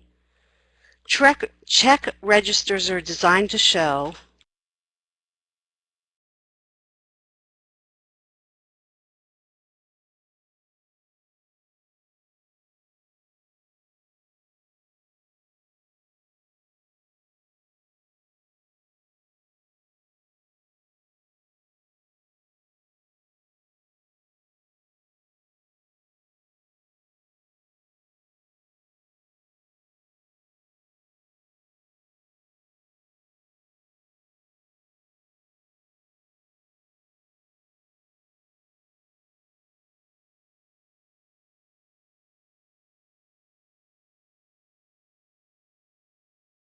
the correct answer is 1. A check register is a special journal for the recording of checks written. And a voucher system is used in place of a cash disbursement journal. And a completed and approved voucher must be prepared for each check written. Number 20. Kohl's Company's bank statement from July 31st included an NSF non-sufficient fund check for $1,000. Since the company has no previous recording of this transaction, what should the accountant do in the bank reconciliation process?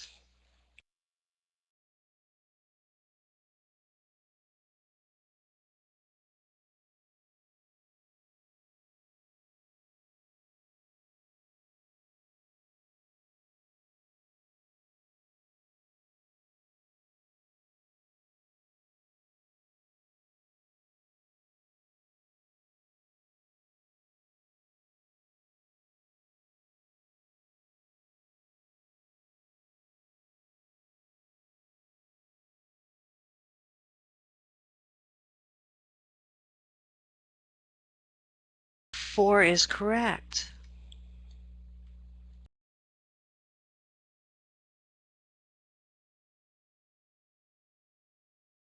"21. When an error is made which is divisible by 9, which sort of error has more than likely occurred?"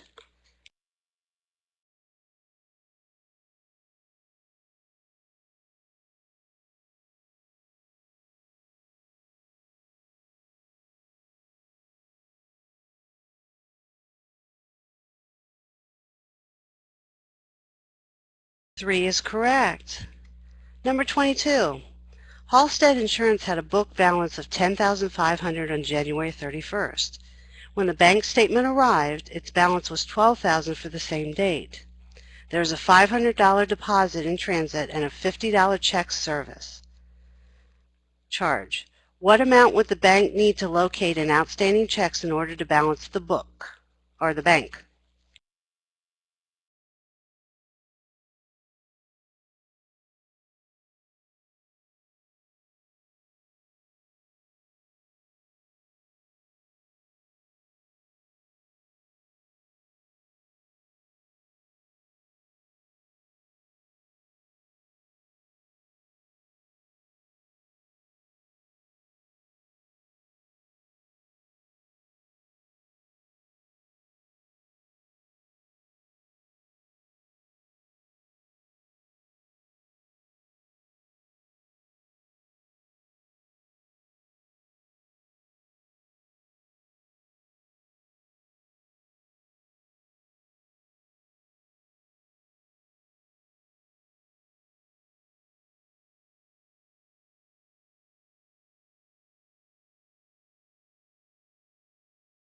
Okay, the correct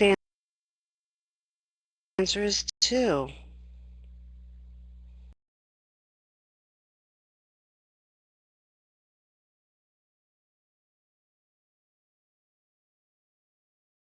Okay, number 23. Float may best be defined as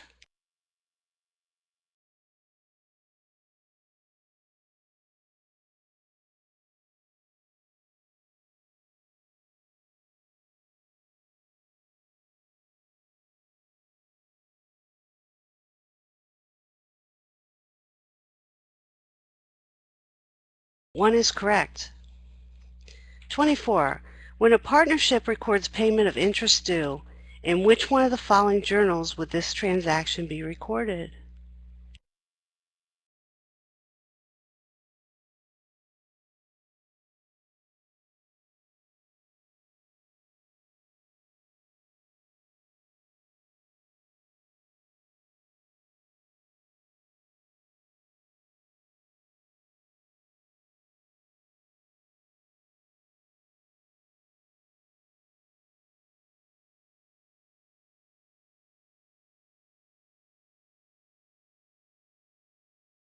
Okay, the answer is 4. The cash disbursement journal contains a record of all cash payments.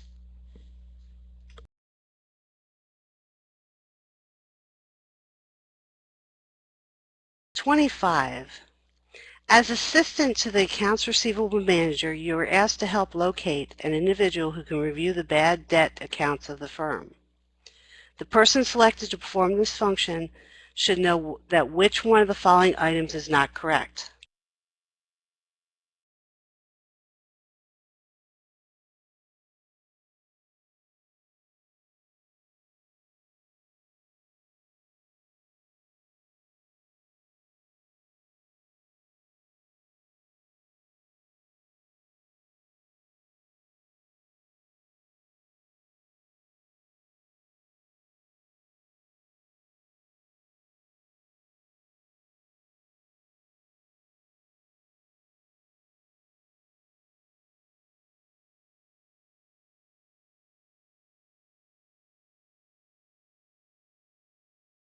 Okay, the correct answer is 3.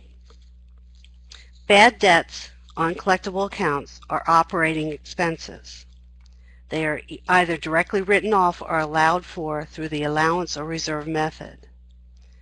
They can be reclassified from one period to another at the discretion of management.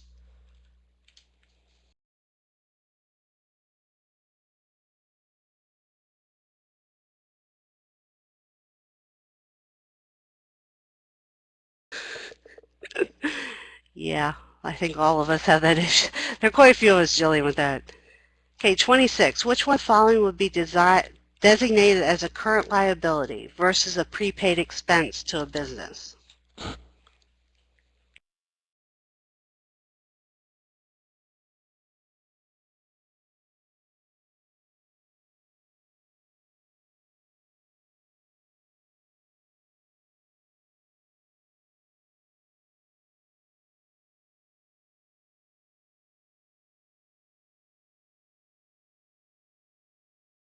Okay, 1 is correct. 27. When a business is purchased, the difference between book value and the firm's net asset is?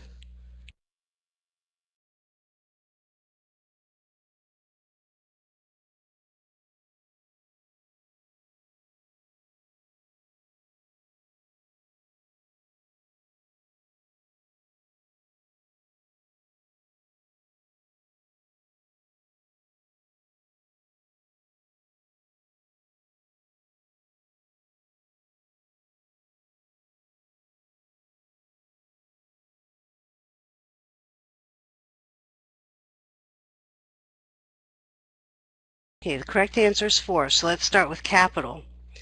Capital is the total funds and resources owned by an entity which are used toward the acquisition of future income and gains. Retained earnings is owner's equity earned from profits made and kept in the organization. The owner's equity is the ownership interest in a business's assets. And goodwill is an intangible asset derived from positive customer relations, reputation, location, etc. It is of a value in excess of the fair market value of a business.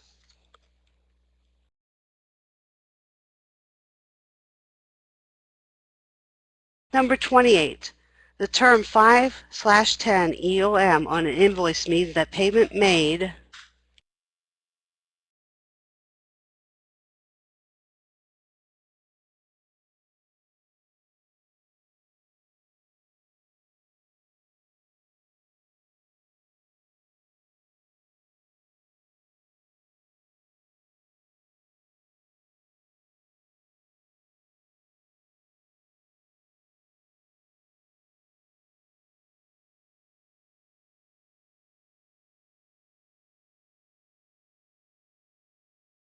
Okay, the correct answer is 2.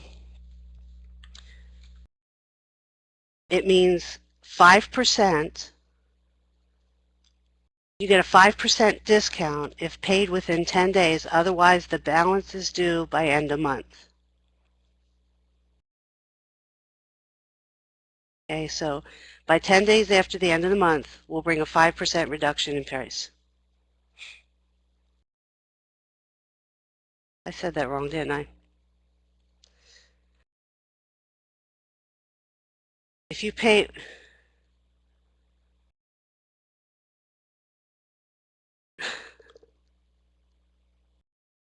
it's okay, Meredith.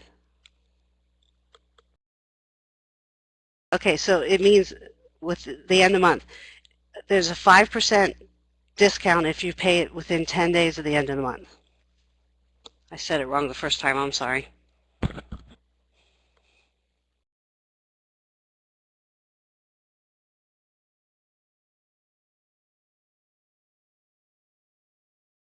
So 29, which one of the following accounts would an accountant review in an examination of assets on the balance sheet? And that's all you can do, Meredith, and when we practicing, when we discuss more, it's really not that big of a section on the exam, so.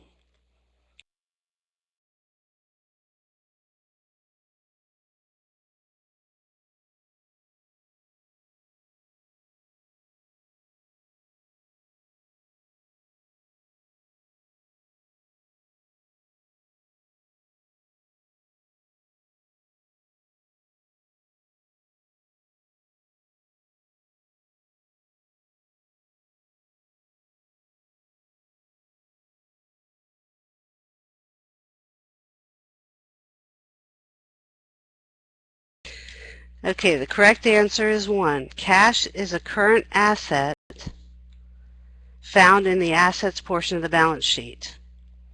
It's not an owner's equity item, as are the other examples included in this question. So the capital stock, retained earnings, and additional paid-in capital, that's all owner's equity. And number 30, which one of the following statements is true about budgets?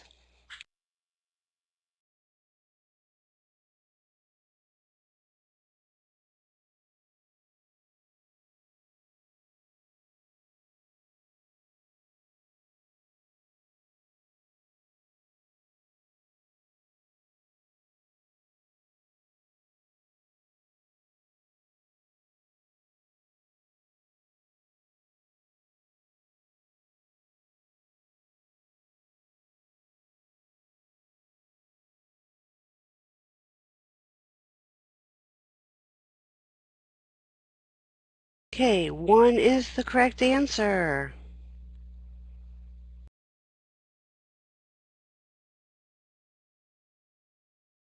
Oh, okay. That's what everybody says about the accounting part.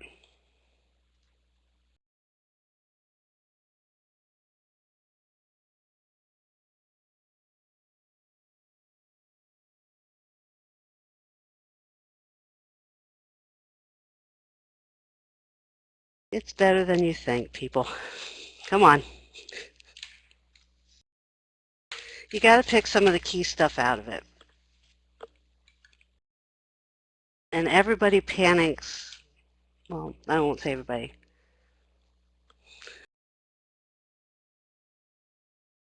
In some cases it is. If you're not a numbers person at all, like algebra or any of them, that's part of why it's an issue.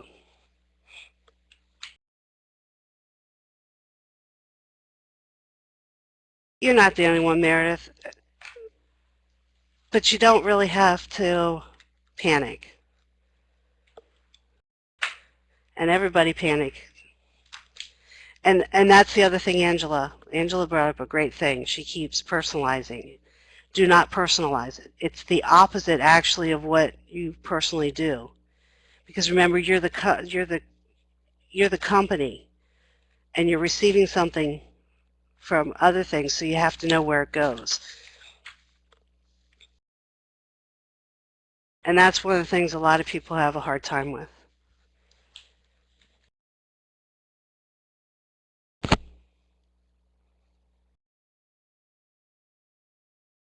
There usually are some, and we go over this a lot.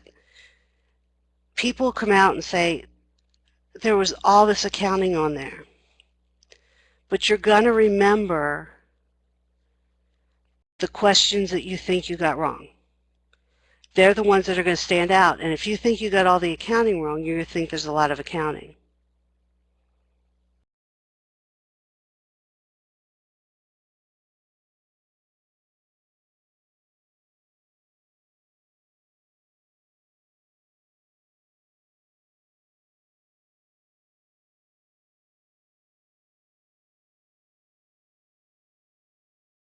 But you're talking apples and oranges too, Angela.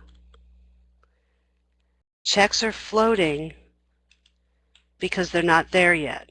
The cash is an asset. So you're talking two different things. Assets, liabilities, and owner's equity is one thing you're talking about. Then you're talking about checks and floating are a total another subject.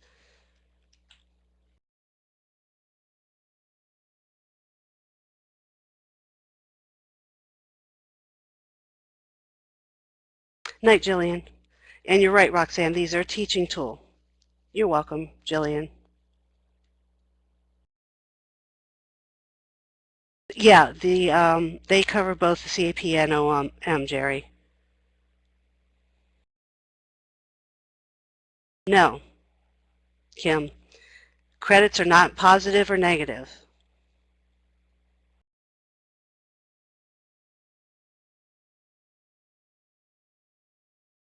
If you fail, you have to go back and retake it, same cost. All credits and debits are is a credit is the right side of the T account and a debit's the left side. Good night, Meredith. Don't dream too much. And that's one of the things that you have to remember with this, Kim, is you got to forget what you think about debits and credits. Because what is a credit to you maybe is a debit to somebody else. So credit to you would be I lost my train of thought. Hold on a second. A credit to you would be that somebody paid you. But to that person, it's a debit because they took it out of their money. So depending on who you are, it's positive or negative. So that's what you've got to get out of your head. Credits are the right side of a T account and debits are the left side. That's all they are.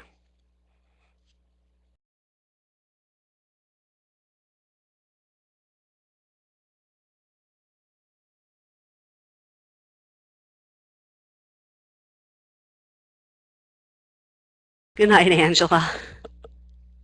Good night, Valerie.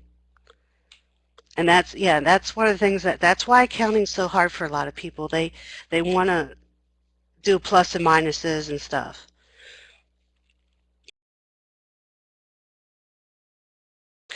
Good night, Angela. So am I. Good night, Valerie. Good night, Roxanne. Night, Lori.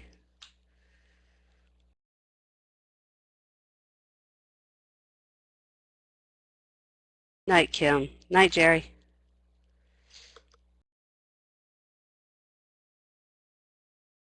Good night, Terry.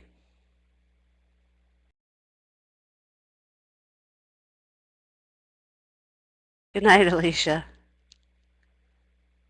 Oh, yeah. Glad you reminded me. Let me look.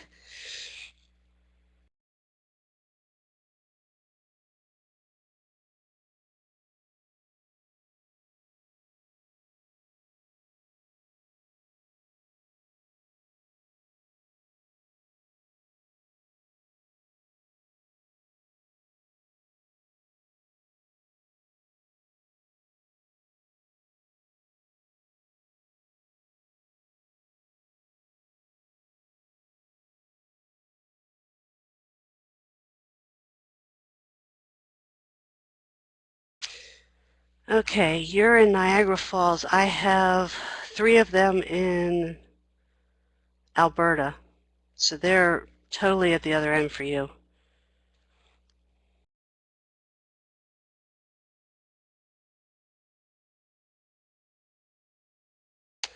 I'd have to go up and look at it.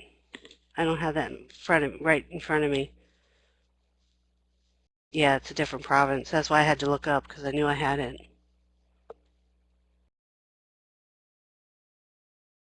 Now the other thing, I don't know, that's still, you're welcome, Barbara, good night. I would say you could go down to Michigan and do it, but that's still like 7 hours, 6 hour drive, 5 hour, 6 hour drive.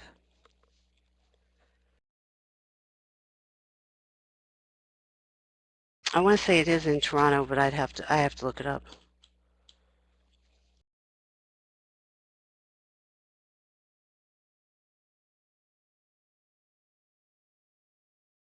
Did you fill out your paperwork?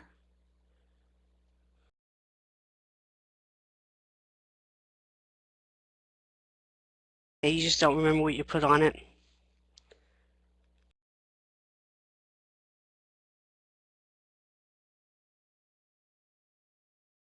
Oh, okay.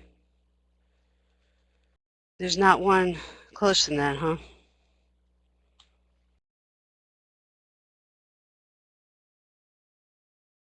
Well, Toronto should only, what, be 2 hours? Maybe 3?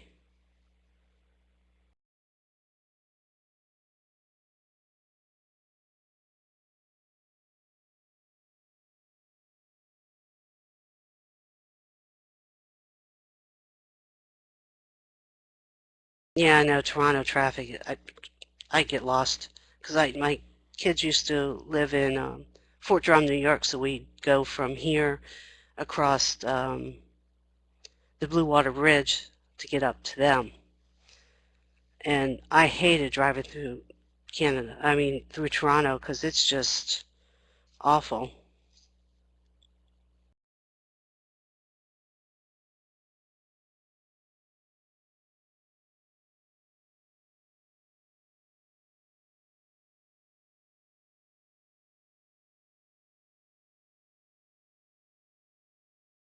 I always stay in the left 2 lanes.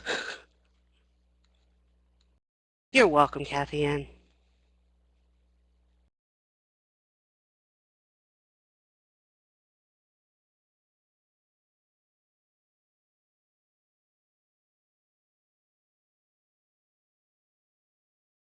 Good night.